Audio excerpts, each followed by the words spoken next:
Assalamualaikum warahmatullahi wabarakatuh. Bersama saya Ibu Astutiani. Di sini saya akan menerangkan tentang poliribosom. Poliribosom terbentuk ketika beberapa ribosom mengikat mRNA dan bekerja secara bersamaan untuk menghasilkan beberapa salinan protein yang identik. Nah, yang dimaksud dengan mRNA adalah messenger neuron receptor area. Itu merupakan bagian yang terdapat di dalam ribosom dan poliribosom. Poliribosom merupakan bagian-bagian yang terdapat di dalam soma atau badan akson di dalam sel neuron. Nah, sekarang kita akan mengenali dari fungsi poliribosom. Fungsi dari poliribosom ada 4. Yang pertama, meningkatkan efisiensi dari sintesis protein. Yang kedua, mengurangi sintesis protein.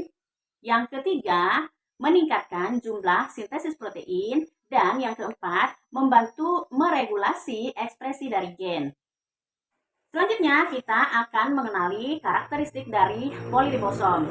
Pertama, poliribosom terdiri dari beberapa ribosom, biasanya sekitar 5-20 ribosom. Yang kedua, panjang poliribosom sekitar 200-400 nm. Yang ketiga, berat molekul dari poliribosom sekitar 10-50 mDa. Dan yang keempat, poliribosom mengikat mRNA dengan sangat kuat. Nah, sekarang kita melihat dari jenis-jenis poliribosom. Jenis-jenis dari poliribosom ada 3. Yang pertama, poliribosom bebas biasanya terdapat di dalam sitoplasma. Yang kedua, poliribosom terikat biasanya terdapat dalam retikulum endoplasma. Dan yang ketiga, poliribosom mitokondria pastinya terdapat di dalam mitokondria. Nah, sekarang yang terakhir kita akan melihat peran-peran dari poliribosom. Seperti yang sudah saya terangkan di atas tadi, beberapa fungsi dari poliribosom itu sama ya. Jadi fungsi dan peran dari poliribosom juga ada 4. Nah, yang pertama, peran dari poliribosom yaitu mensintesis protein struktural. Apa itu? Sintesis protein struktural adalah proses membuat protein yang berfungsi sebagai komponen struktural pada sel.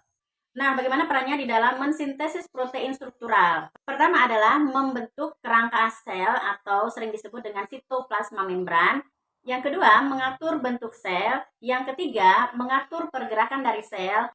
Dan yang keempat, mengatur interaksi sel dengan lingkungannya. Selanjutnya, peran kedua dari poliribosom yaitu sintesis protein enzim. Apa itu? Sintesis protein enzim adalah proses pembuatan enzim di dalam sel melalui beberapa tahapan.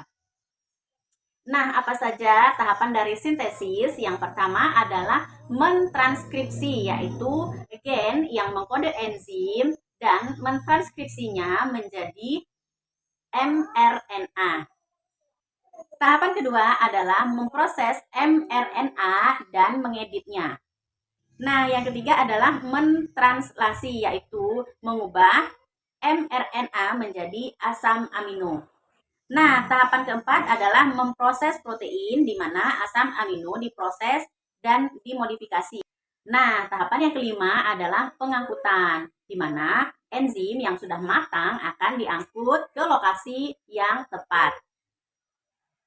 Nah, sekarang saatnya kita kembali lagi ke peran dari poliribosom yang ketiga. Apa itu? Yaitu mensintesis protein hormon. Nah, apa itu? Apalagi ini ya?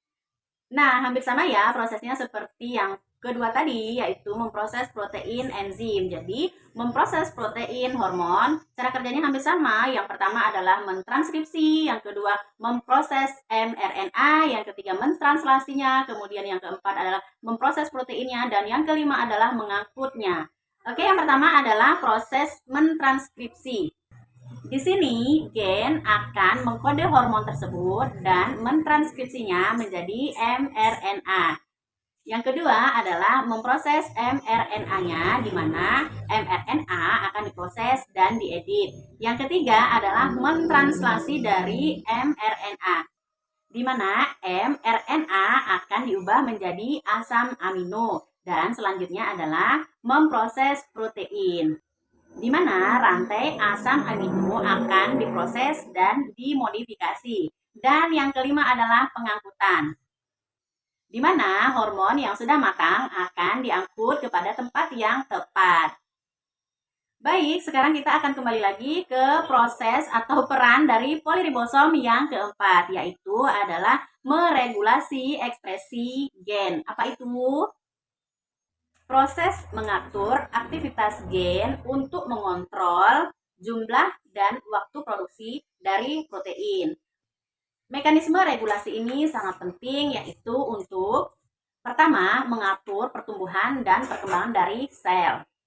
Kedua, mengontrol respon terhadap lingkungan. Yang ketiga, mengatur metabolisme. Yang keempat, menghindari penyakit. Yang kelima, mengatur diferensiasi dari sel. Nah, demikianlah 4 peran-peran dari poliribosom. Untuk memberikan gambaran kepada teman-teman sekalian, saya memberikan sedikit ilustrasi di belakang saya. Dan semoga ini semua bermanfaat untuk teman-teman sekalian. Sekian dari saya. Wassalamualaikum warahmatullahi wabarakatuh.